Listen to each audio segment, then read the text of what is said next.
God's mercy to all our transgression. Marami sa ating pasaway, and a lot of us has gone astray and has gone to be disobedient. Okay?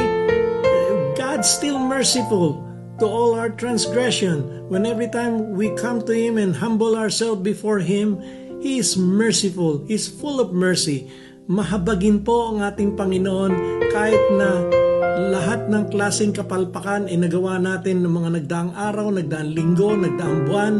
May mga bagay tayong maling desisyon sa buhay at may mga bagay tayong nagawa na hindi ayon sa Kanyang kalooban. Yan po yung mga transgression. And God is merciful. When every time we humble ourselves, remember, ito yung isa sa mga great things the Lord has done for us. In spite of what we've done, in spite of who we are, God is merciful.